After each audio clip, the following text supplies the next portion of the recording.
Boards, joined by Reverend Geoffrey Njenga, who's a board member in the Women on Boards Network, and Beatrice Meso, who's coordinating the Women on Boards Network Awards this year. Beatrice, so from what you've said in the past half, there's need for you to train, and you've been training so that you can have a wider, a bigger pool of board-ready women. Now, the assumption here is that because boards were previously just dominated by men, that there was a big pool of board-ready men. Is that true? Were the men on boards really board-ready? I can't speak for them, but I think they were not. They were, I could say we were at par, but because they were men, yeah, they got it. But these days, I know they are trying. Oh, nice. Yes. So if we look at the number of, for example, women that you champion to join boards, and you look at the people that you've trained, Reverend, yes, who have gone through training, who have, been sensitized on how to sit on a board, how to guide a board, if you become board chair, if you're chairing a committee of the board, and how you are, and how they are performing vis-a-vis their male counterparts who haven't gone through this training. I mean, there was no training for men on boards. Are they better? You know, Latif, the reason I went to school is to be grown into something, to be groomed into something. There is value in training. There is value in gaining skills. And whether we are talking about men or women, there is a lot of good in training someone. If you pick the same character like me from the village and put us in the same place, that guy does not have necessarily a lower thinking capacity, but we are exposed to very different life. Okay, and training is what helps to then lift someone and expose them to a different way of doing things. So I wouldn't, and this is really what celebrating diversity is about. We are different, but not strange. I'm actually heading towards something. Oh, you are? And whether we are actually seeing impact. Because we are seeing better prepared women joining boards, it's motivating men who also are on boards to actually seek to improve themselves. Is it? Absolutely. Absolutely. And that's good if you want to use the word competition. That's a good thing to do. Because if I'm looking at you and you're doing better than me, I have two options. Either slink down and die, or want to improve myself and be equal to you or even better. So that is a good thing. Or bring you down. I don't want to go there. That works better. That is convenient. That is human tendency, which is not useful. To want to put other people down. That I wouldn't want to do. And by the way, that's an important point, Latif, and the Prophet. The idea is not to put anybody down. No. The idea is to promote everybody so that then we all can be. Because if you have one and not the other, we are losers. We are losing. All of us.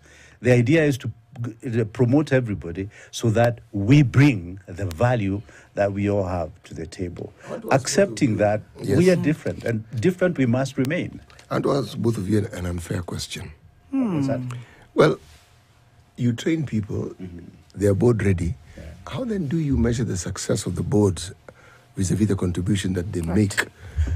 Well, that would be the other end, and I don't have that opportunity to go to the board and see what they are doing. But because I serve on boards, I can tell when somebody is well prepared and trained. They contribute better, they do better. And if you talk about women who've been downtrodden, training obviously gives them confidence, and you can see they're becoming more and more confident, in fact. Yeah, together with that, we get a lot of feedback from where we have sent people. And they even come and say, tell our members where you came from. Are there other members? So there are boards who come and look from our pool.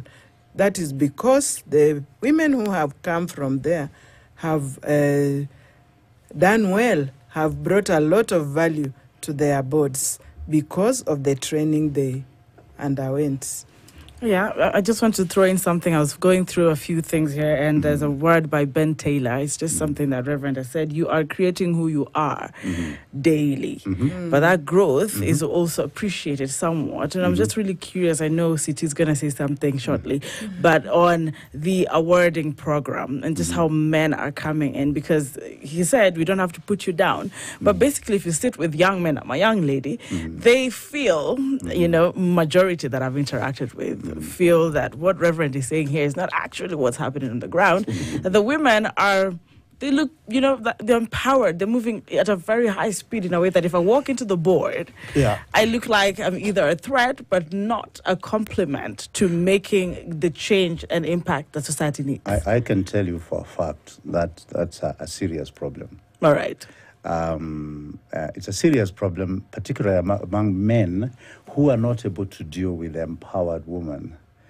And I do mediation in marital space, and I have seen how difficult it is for some men to understand they are not dealing. This is a young woman, my wife, not my grandmother.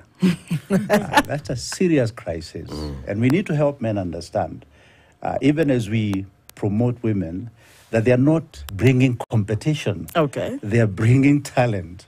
And I do not know, I can see why the young men are feeling threatened, because they were made to believe from the beginning, many years back, that they are better. Not necessarily. Some of the most foolish people I've come upon are men. Perhaps, and in some cases, married to some brilliant women. And he has absolutely nothing to lose by, promoting these women, because in any case, they belong together. So I would want to help men understand, one, they are dealing with a totally different brand of a woman. She's been to school, she works, she earns money. If you drive, she drives. If you're leading people, she's leading people. And men simply need to calm down and understand this is the reality we have to deal with. Are we together? Yeah, they need to calm down. We are joining the boards. Let's talk about the awards. What are these awards about? Yes, as Women on Boards Network, we are thrilled to present our 4th edition of Women on Boards Awards. This will be happening on 22nd of November 2024 at Carnival Grounds, Simba Saloon, from 6 p.m. till late. It's the 4th edition because we started in 2021. We've done 2022 and 2023, and this is now the 4th time. The past 3 have been a huge success, and this one is going to be even bigger and better.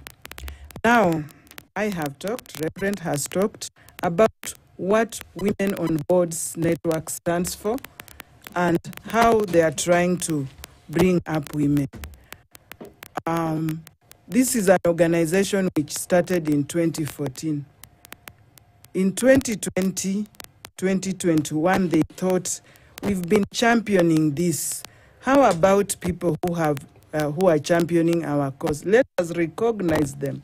And therefore, this award seeks to recognize and award individuals and organizations and initiatives that have made contributions, significant contributions in gender diversity and just inclusivity on boards.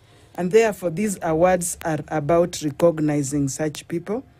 There are several categories of awards. We opened the nominations earlier in the year, in April, and they closed in September for people to walk in and nominate themselves or get nominated for various categories.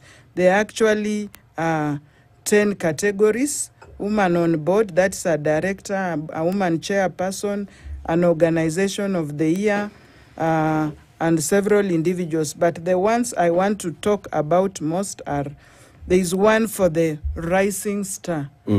This is a young lady. Somebody talked of Samburu Marlal.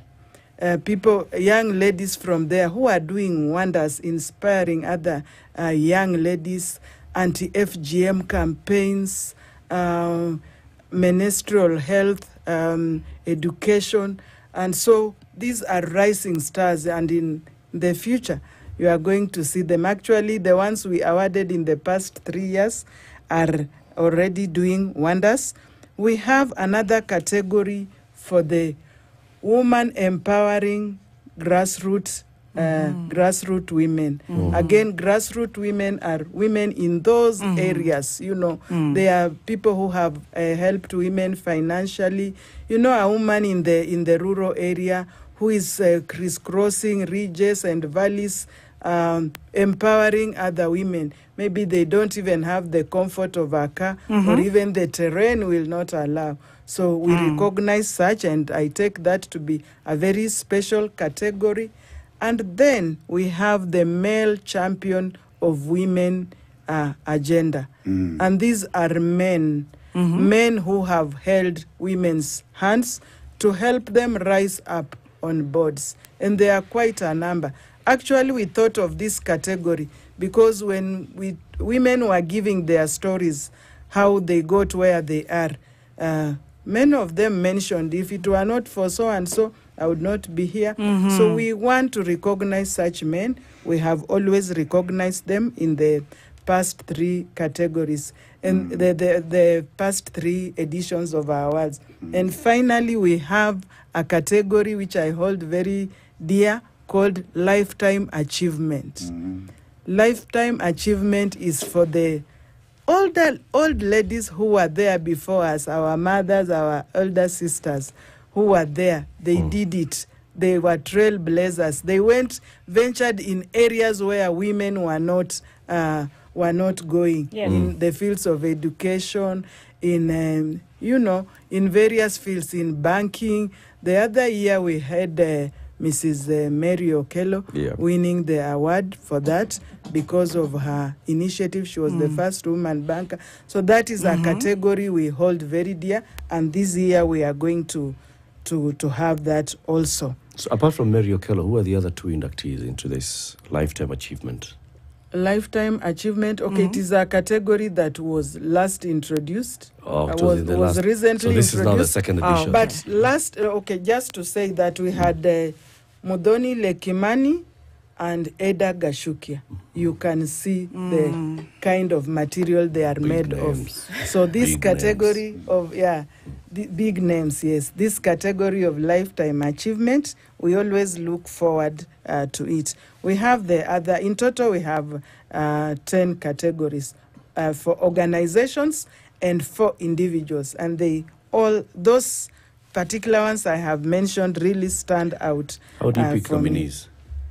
Yes, how do we pick nominees? Good question.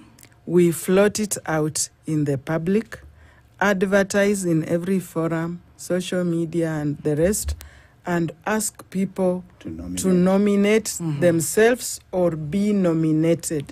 If we are looking for a CEO of the year, a female CEO, and you feel your CEO can come and walk the catwalk, you nominate them. So we normally do that. Board chairman, board directors who have it. Yeah. It is quite appealing. I mean, for me, listening through, I'm just, before, this ends, I know and a number of listeners want to know, if you're drawn to this and you want to be part of it, how do you join? How do you qualify to join? And about the membership, really, I think that's something I'd want to hear. I think before Beatrice talks about how you join, I want to say this because it's important. While I think leadership at the board level is very important because it's the epitome of the organization. You are providing the overall leadership in an organization. And we want to see as many women there because they have something to offer. We prepare people for leadership, wherever you are. Because leadership is the most important ingredient in any human endeavor. If you see any home, any church, any company, any country which is succeeding, there is a leadership there that knows what needs to be done and it's doing it. So we want to prepare women to be ready to lead. So we want to then, in this event, recognize the companies, the corporations, all those who are taking active role in promoting diversity and encouraging particularly women to take up leadership positions. So how do you become a member of Women on Boards Network? Thank you. So, okay, before I even come to that, organizations are also recognized. I know I've talked so much about individuals, but we recognize in these awards, we are going to award categories of organizations whose boards are diverse, who have gender inclusivity on their boards, and even not on their boards alone, who take good care of women employees. Maybe they have breastfeeding rooms, they have, they take care, they are sensitive of the other gender, much as they take care of the men colleagues. Now, back on how do you join the network? Yes, we encourage women aspiring to be leaders, and to join boards, and even just to be professionals, and the current professionals who want to grow in their career. We encourage them to join Women on Boards Network. There is a website out there. I can, womenonboardskenya.co.ke. Get involved, join us through that network, and you will get your membership. There's also a telephone number one can call, 0787 462039. I don't know whether you got it. 0787 462039. Well, you have very good mind. 0787. I'm not complaining. So, is there a subscription fee? Yes, is there a joining fee? There is a subscription fee. There is a yearly subscription fee, minimal for our members. So when you get the ticket to register, it's really little compared to what the programs we have. We have education program. We have Zoom meetings always. We have breakfasts, and there is a lot to gain from there, which is networking. Networking is how we build our social capital. You get to meet people, hear inspiring stories of how they have come to be where they are. So yes, there is subscription fee. When you visit that website and that number, or even visit our offices in Kilimani, you will get your ticket to register. Beatrice, for membership. A quick reminder, the event will happen on the 22nd of November at Carnival Simba Salon. 6 p.m. Pakache. 6 Yes. p.m. I do not want to say dusk to dawn. Reverend doesn't want to say Pakache. So to the two of you, why should someone join a board? I mean, why? Why? Yeah. Oh, because that's where it is at. That is leadership. Your time. The Companies Act tells you that you are then held individually liable if that company makes mistakes. Why should you expose yourself to others? Well, because we've got to provide leadership at the highest level. You need to. Leadership is impact, and they say you either come to the table as the menu or the one serving. And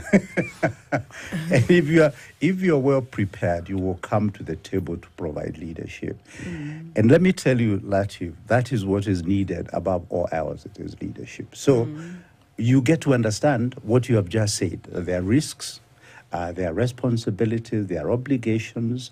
Days are gone when somebody took pride in being a member of 20 boards, after their name, the chairman of the board member, because people have understood now. The responsibility is massive, and you can have serious crises if you are spread too thin. But we cannot move away from creating impact where it matters most, and that is at the board. It provides oversight, and those well-prepared people will provide better leadership. I mean, this country, it's not about resources, and I don't want to go there. It's about that we don't have good leadership. That's it.